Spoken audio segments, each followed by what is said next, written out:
আচ্ছা একটু ভাবুন, আপনার পাশের বাসার সরকারি কর্মচারী লোকটা আপনার চেয়ে একই গ্রেডে, একই বেতনে, কিন্তু পে স্কেল আসার পর সে হয়তো আপনার চেয়ে বেশি সুবিধা পাবে। কেন? কারণ সে জানে আর আপনি জানেন না। এটা ষড়যন্ত্র নয়, এটা তথ্যের পার্থক্য। যে আগে জানে সে আগে প্রস্তুত হয়, যে আগে প্রস্তুত হয় সে বেশি পায়। আজকের ভিডিওতে এমন কিছু তথ্য দেব যেগুলো বেশিরভাগ মানুষ জানেন না। গ্যাজেটে কোন লাইনটা আপনার জন্য সবচেয়ে গুরুত্বপূর্ণ, ভাতার হিসাবে কোথায় ভুল হয়, পেনশনভোগীরা কোন সুবিধাটার জন্য আবেদন না করলে পাবেনই না, এমপিওভুক্ত শিক্ষকদের জন্য এমন একটা তথ্য যেটা শুনলে অবাক হবেন, আর একেবারে শেষে থাকবে এমন একটা কথা যেটা না শুনলে আজকের পুরো ভিডিওই অসম্পূর্ণ থেকে যাবে। তাই ভিডিও শেষ পর্যন্ত দেখুন। মাঝখানে বের হলে সবচেয়ে দরকারি কথাটাই মিস হবে। আসসালামু আলাইকুম, স্বাগত জানাই আমাদের চ্যানেলে। নবম পে স্কেল নিয়ে এই চ্যানেলে অনেক কথা বলেছি। গ্যাজেট কবে আসবে, বেতন কত বাড়বে, কোন গ্রেডে কত পাবেন, পেনশনভোগীদের জন্য কি আছে, এমপিওভুক্ত শিক্ষকরা কতটুকু পাবেন, এই সব বিষয়ে বিস্তারিত বলেছি। আজকে সেগুলো পুনরাবৃত্তি করব না। আজকে শুধু সেই তথ্যগুলো দেব যেগুলো না জানলে আপনি ঠকবেন। নিজে হয়তো বুঝবেনও না যে ঠকছেন, কারণ এই দেশে অনেক সময় প্রাপ্য পেতে হলে শুধু যোগ্য হলেই হয় না, জানতেও হয়। যিনি জানেন না তিনি দরজার সামনে দাঁড়িয়ে থেকেও ভেতরে ঢুকতে পারেন না। আজকের ভিডিও সেই দরজাটা খুলে দেওয়ার চেষ্টা। শুরু করি। গ্যাজেট মানে শুধু একটা সংখ্যা নয়, পুরো দলিলটা পড়ুন। বেশিরভাগ মানুষ গ্যাজেট বললে শুধু মূল বেতনের সংখ্যাটা দেখেন। আমার গ্রেডে কত হলো এটা দেখেই খুশিতে বাড়ি ফেরেন। কিন্তু গ্যাজেটের ভেতরে আরও অনেক কিছু থাকে যেগুলো না দেখলে বছরের পর বছর ক্ষতি হতে পারে। প্রথমত, ইনক্রিমেন্টের তারিখ। নতুন পে স্কেল কার্যকর হলে আপনার বার্ষিক ইনক্রিমেন্টের তারিখ পরিবর্তন হতে পারে। অনেক কর্মচারী জানেনই না তাদের ইনক্রিমেন্টের তারিখ কবে। ধরুন আপনার ইনক্রিমেন্ট হতো প্রতি বছর মার্চ মাসে, নতুন পে স্কেলে সেটা পরিবর্তন হয়ে জুলাইয়ে চলে গেল। তাহলে এই বছর মার্চে ইনক্রিমেন্ট পাবেন না, জুলাই পর্যন্ত অপেক্ষা করতে হবে। এটা না জানলে মনে হবে আপনার ইনক্রিমেন্ট বন্ধ হয়ে গেছে। দ্বিতীয়ত, ভাতার শর্ত। বাড়ি ভাড়া ভাতা কোন শহরে কত এটা গেজেটে স্পষ্ট থাকে। ঢাকা ও চট্টগ্রামে একটা হার, বিভাগীয় শহরে আরেকটা, বাকি সব জায়গায় আরেকটা। কিন্তু অনেক সময় অফিসের হিসাব শাখা ভুল ক্যাটাগরিতে হিসাব করে। আপনি না জানলে কম পাবেন, কিন্তু বুঝতেও পারবেন না। তাই গেজেটে আপনার শহর কোন ক্যাটাগরিতে পড়েছে সেটা নিজে দেখুন এবং অফিসের সাথে মিলিয়ে নিন। তৃতীয়ত, কার্যকরের তারিখ। গেজেটে পরিষ্কার লেখা থাকবে কোন তারিখ থেকে কার্যকর, কিন্তু অফিস যদি ভুল তারিখ থেকে হিসাব শুরু করে তাহলে বকেয়া কম আসবে। এটা ধরতে হলে আপনাকে জানতে হবে সঠিক তারিখটা কোনটা। চতুর্থত, গ্রেড নির্ধারণ। অনেক কর্মচারী বছরের পর বছর একটি পদে থেকেও জানেন না তাদের প্রকৃত গ্রেড কোনটা। গেজেটে পদ অনুযায়ী গ্রেড নির্ধারণ করা থাকে। আপনার পদটি ঠিক কোন গ্রেডে পড়েছে সেটা নিশ্চিত করুন, কারণ ভুল গ্রেডে হিসাব হলে মাসের পর মাস কম বেতন পাবেন। তাই গেজেট বের হলে শুধু মূল বেতনের সংখ্যা দেখবেন না, পুরো দলিলটা পড়বেন বা কাউকে দিয়ে পড়াবেন। এটা আপনার অধিকার, আর এই অধিকার রক্ষার দায়িত্ব আপনার নিজের। যে সুবিধাটা চাইলে পাবেন, না চাইলে পাবেন না। এই তথ্যটা বিশেষ করে পেনশনভোগীদের জন্য, তবে সক্রিয় কর্মচারীদেরও কাজে আসবে। বাংলাদেশে পেনশন বৃদ্ধি অনেক সময় স্বয়ংক্রিয়ভাবে হয় না। গেজেট বের হওয়ার পরেও অনেক পেনশনভোগী মাসের পর মাস পুরনো হারে পেনশন পেতে থাকেন। কারণ একটাই, তারা জানেন না যে আবেদন করতে হবে। 2015 সালে অষ্টম পে স্কেলের পর অনেক পেনশনভোগী 6 মাস পর্যন্ত পুরনো হারে পেনশন পেয়েছেন।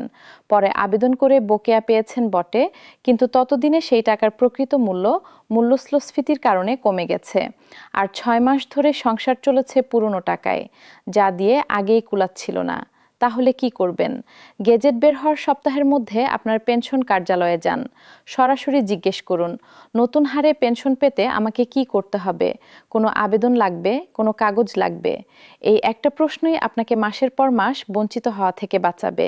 আর ৭৫ বছর বা তার বেশি বয়সী পেনশনভোগীদের জন্য বিশেষ চিকিৎসা ভাতার কথা বলা হয়েছে কমিশনের সুপারিশে, মাসে ১০,০০০ টাকা। কিন্তু এই ভাতা পেতে বয়স প্রমাণের কাগজ লাগবে। জাতীয় পরিচয়পত্রে বয়স ঠিক আছে কিনা এখনই দেখুন। ভুল থাকলে এখনই সংশোধন করুন, কারণ গেজেট আসার পর ভুল সংশোধন করতে গেলে সময় যাবে, আর সেই সময়টায় ভাতা থেকে বঞ্চিত থাকবেন। এছাড়া পেনশনভোগীদের ব্যাংক হিসাবের কথাও বলতে চাই। অনেক বয়স্ক পেনশনভোগীর ব্যাংক হিসাব দীর্ঘদিন ব্যবহার না করায় নিষ্ক্রিয় হয়ে যায়। নতুন পেনশন সরাসরি ব্যাংকে আসবে, তাই এখনই ব্যাংকে গিয়ে হিসাব সচল করুন, মনোনয়ন ফর্ম আপডেট করুন। এই ছোট কাজটা না করলে নতুন পেনশন হয়তো ব্যাংকেই আটকে থাকবে। আর সবশেষে একটা সতর্কতা, পে স্কেল এলে প্রতিবারই একদল দালাল তৈরি হয় যারা বলে, আমি দিয়ে দিলে তাড়াতাড়ি পেনশন বাড়বে, একটু ফি দিন। এই দালালদের থেকে সম্পূর্ণ দূরে থাকুন। পেনশন বৃদ্ধির কাজ সম্পূর্ণ বিনামূল্যে হওয়ার কথা। কেউ টাকা চাইলে উপেক্ষা করুন।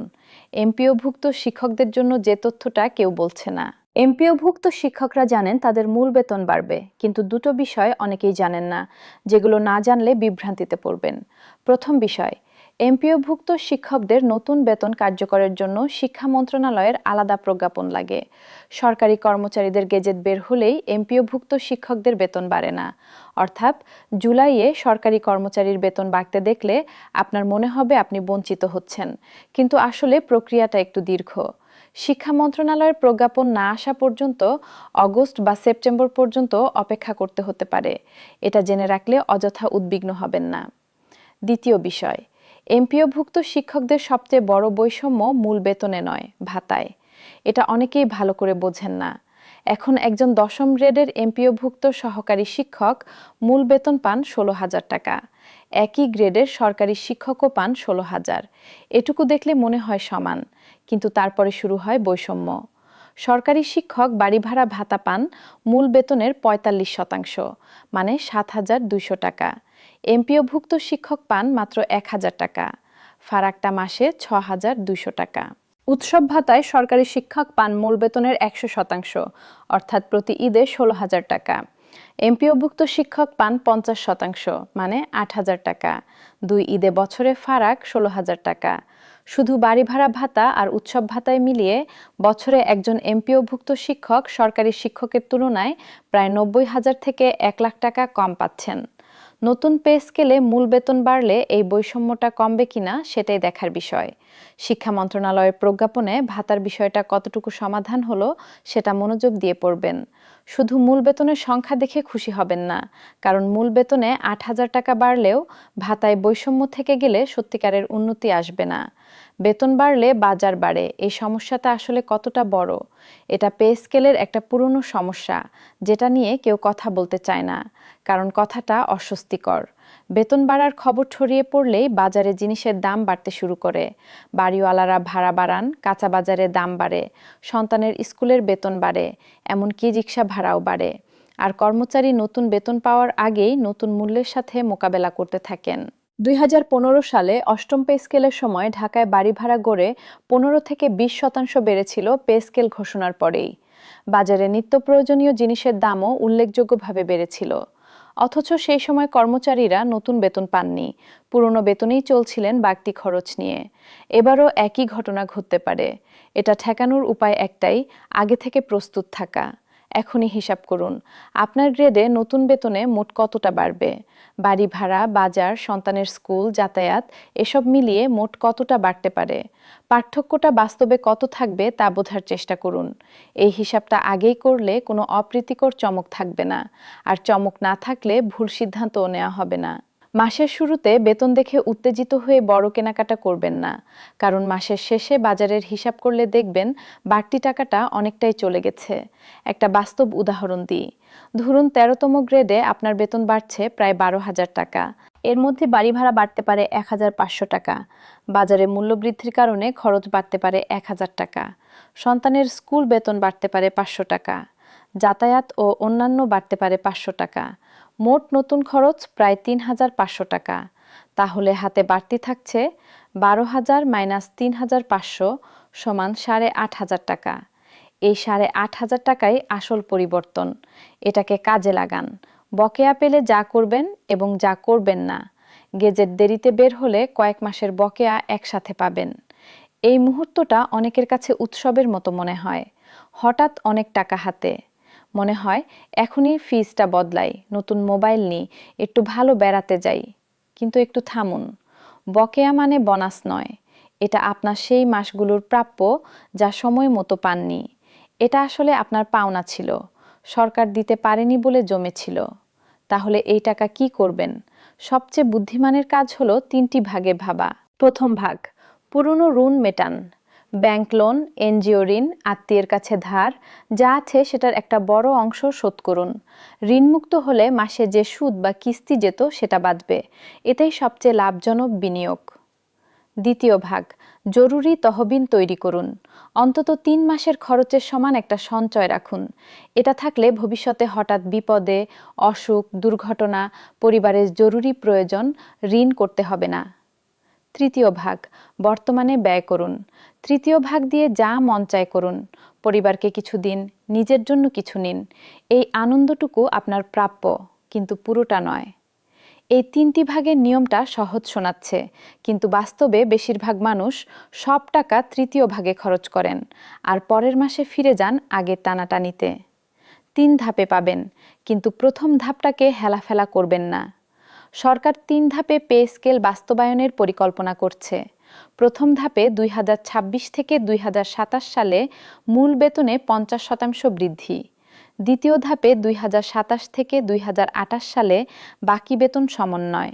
তৃতীয় ধাপে 2028 থেকে 2029 সালে ভাতাসহ পূর্ণ বাস্তবায়ন। অনেকে মনে করেন প্রথম ধাপটা সবচেয়ে কম সুবিধার, মাত্র 50% পাচ্ছি। কিন্তু আসলে প্রথম ধাপে সবচেয়ে বড় সুযোগ থাকে। কারণটা মনোবিজ্ঞানে। প্রথম ধাপে বেতন বাড়ে, কিন্তু মানুষের খরচের অভ্যাস তখনও পুরনো থাকে, বাজেট তখনও পুরনো ধাঁচে চলে। এই ব্যবধানটাই সুযোগ। যারা এই সময়ে সঞ্চয় শুরু করেন, পুরনো ঋণ মেটান, সন্তানের ভবিষ্যতে বিনিয়োগ শুরু করেন, তারা এই দ্বিতীয় ও তৃতীয় ধাপে এসে দেখেন তাদের আর্থিক অবস্থা আগেরটার চেয়ে অনেক ভালো। আর যারা প্রথম ধাপে নতুন বেতনের সাথে সাথে নতুন খরচও বাড়িয়ে নেন, তারা দ্বিতীয় আর তৃতীয় ধাপেও একই জায়গায় থাকেন। বেতন বাড়ে, খরচও বাড়ে, সঞ্চয় থাকে না। প্রথম ধাপে একটা সিদ্ধান্ত নিন, বাড়তি বেতনের অন্তত 30% সঞ্চয় করব, এই প্রতিজ্ঞা করুন। 1 বছর পরে দেখবেন আপনার হাতে একটা অর্থবহ পরিবর্তন এসেছে। সরকারি কর্মচারীদের জন্য যে সুবিধাগুলো নতুন এবং কম আলোচিত, নবম পে স্কেলে শুধু মূল বেতন বাড়ছে না, আরও কিছু পরিবর্তন আসছে যেগুলো নিয়ে তেমন আলোচনা হচ্ছে না। টাইম স্কেল ও সিলেকশন গ্রেড। আগে এই দুটো সুবিধা ছিল, এরপর বাতিল করা হয়। এবার কর্মচারী সংগঠনগুলো জোরালোভাবে এটা ফিরিয়ে আনার দাবি করছে। এটা কি? টাইম স্কেল মানে হলো একটি নির্দিষ্ট সময় একই পদে চাকরি করলে স্বয়ংক্রিয়ভাবে বেতন বাড়বে, পদোন্নতি না হলেও। এটা ফিরে আসলে দীর্ঘদিন একই পদে কাজ করা কর্মচারীরা বিশেষভাবে উপকৃত হবেন। সিলেকশন গ্রেড মানে হলো দীর্ঘ চাকরি জীবনে নির্দিষ্ট যোগ্যতা পূরণ করলে একটি বিশেষ উচ্চতর গ্রেডে পদোন্নতি পাওয়া যাবে। এটাও ফিরে আসলে অনেকের পেনশনের ভিত্তি বেতন বেড়ে যাবে। গেজেটে এই দুটো বিষয়ে কোনো উল্লেখ আছে কিনা সেটা মনোযোগ দিয়ে দেখুন। বার্ষিক ইনক্রিমেন্ট বৃদ্ধি। বর্তমানে বার্ষিক ইনক্রিমেন্ট মূল বেতনের 5%। কমিশন এটা 10% নেওয়ার সুপারিশ করেছে। এটা বাস্তবায়িত হলে প্রতি বছর বেতন দ্বিগুণ হারে বাড়বে। 10 বছরে এই পার্থক্য বিশাল হয়ে দাঁড়াবে। চিকিৎসা ভাতা বৃদ্ধি। বর্তমান চিকিৎসা ভাতা অত্যন্ত কম। নতুন পে স্কেলে এটা উল্লেখযোগ্যভাবে বাড়ানোর প্রস্তাব আছে। একটা পরিবারের মাসিক ওষুধ ও চিকিৎসার খরচ এখন অনেক বেশি। এই ভাতা বাড়লে কিছুটা স্বস্তি হবে। টিফিন ভাতা। বর্তমান টিফিন ভাতা মাত্র 200 টাকা। প্রতিদিনের দুপুরের খাবারের খরচ ঢাকায় এখন 100 থেকে 200 টাকা। 200 টাকায় আসলে 2 দিনের টিফিনও হয় না। প্রস্তাবিত ভাতা 1000 টাকায় নেওয়ার কথা বলা হয়েছে। এটা বাস্তবায়িত হলে মাসে 800 টাকা বাড়তি পাবেন। একটা হিসাব যেটা কেউ করে দেখায় না, এবার একটু ভিন্ন হিসাব করি। পে স্কেল পাওয়ার পর পরের 10 বছরে আপনার মোট আয় কতটা বাড়বে? ধরুন আপনি 13তম গ্রেডে আছেন, এখন মূল বেতন 11,000 টাকা। নতুন পে স্কেলে পূর্ণ বাস্তবায়নে মূল বেতন হবে 27,000 টাকা। বার্ষিক ইনক্রিমেন্ট যদি 10% হয়, তাহলে প্রতি বছর 2,700 টাকা বাড়বে। 10 বছর পর মূল বেতন দাঁড়াবে প্রায় 50,000 টাকার কাছে। এই 10 বছরে শুধু মূল বেতনে আপনার মোট বাড়তি আয় হবে কোটি টাকার বেশি। এই হিসাবটা মাথায় রাখলে বোঝা যায় পে স্কেল শুধু এই মাসের বিষয় নয়, এটা আগামী 10-15 বছরের আর্থিক ভবিষ্যতের ভিত্তি। এই ভিত্তিটা শক্ত করতে চাইলে এখনই পরিকল্পনা করতে হবে। এখন সবচেয়ে জরুরি কথা, যেটার জন্য বললাম শেষ পর্যন্ত থাকতে নবম পে স্কেল আসছে, এটা এখন আর সন্দেহের বিষয় নয়। কিন্তু একটা কথা আজকে সরাসরি বলতে চাই, এই পে স্কেল নিয়ে গত কয়েক মাসে অনেক চ্যানেলে অনেক কথা হয়েছে। কেউ বলছেন নিশ্চিত জুলাইতে পাবেন, কেউ বলছেন এক ধাপেই পাবেন, কেউ বলছেন আপনার বেতন দ্বিগুণ হবে। এই কথাগুলো শুনতে ভালো লাগে, কিন্তু সব কথাই পুরোপুরি সত্য নয়। সত্য হলো এটা, জুলাইয়ে পাবেন কিনা নির্ভর করছে গেজেট কবে আসে তার উপর। এক ধাপে পাবেন না, 3 ধাপে পাবেন। আর বেতন বাড়বে ঠিকই, কিন্তু সেই বাড়তি টাকার একটা অংশ চলে যাবে বাজারের বাড়তি দামে, বাড়ি ভাড়ায়, নানা খরচে। তাহলে কি হতাশ হবেন? না, কারণ বাস্তবতাটা জানলে প্রস্তুত থাকা যায়। আর প্রস্তুত তো মানুষ সুযোগ পেলে সবচেয়ে বেশি কাজে লাগাতে পারে। যে কর্মচারী গেজেট পড়বেন, নিজের হিসাব বুঝবেন, ভাতার তথ্য জানবেন, পেনশনের আবেদন করবেন, বকেয়া পেলে পরিকল্পনা মতো খরচ করবেন, তিনি পাবেন পূর্ণটুকু। আর যিনি শুধু অপেক্ষা করবেন, হিসাব বুঝবেন না, কোনো পদক্ষেপ নেবেন না, তিনি হয়তো তো তার প্রাপ্যের অনেকটাই হারাবেন, বুঝতেও পারবেন না। তথ্যই শক্তি, আর এই চ্যানেলে আমরা সেই শক্তিটুকু আপনার হাতে দেওয়ার চেষ্টা করি। গ্যাজেট বের হওয়া মাত্র সম্পূর্ণ বিশ্লেষণ নিয়ে আসব, গ্রেড ধরে ধরে, ভাতা ধরে ধরে, পেনশনভোগীদের জন্য আলাদা করে। সেটা মিস করতে না চাইলে এখনই চ্যানেলটি সাবস্ক্রাইব করুন এবং বেল আইকনে ক্লিক করুন। আপনার মনে কোনো প্রশ্ন থাকলে কমেন্টে লিখুন। প্রতিটি কমেন্ট আমরা পড়ি এবং উত্তর দেওয়ার চেষ্টা করি। ভিডিওটি ভালো লাগলে একটা লাইক দিন এবং আপনার পরিচিত সরকারি কর্মচারী, শিক্ষক বা পেনশনভোগীকে শেয়ার করুন, কারণ এই তথ্যগুলো তাদেরও দরকার। আজকের মতো বিদায়, ভালো থাকুন, সুস্থ থাকুন। আল্লাহ হাফেজ।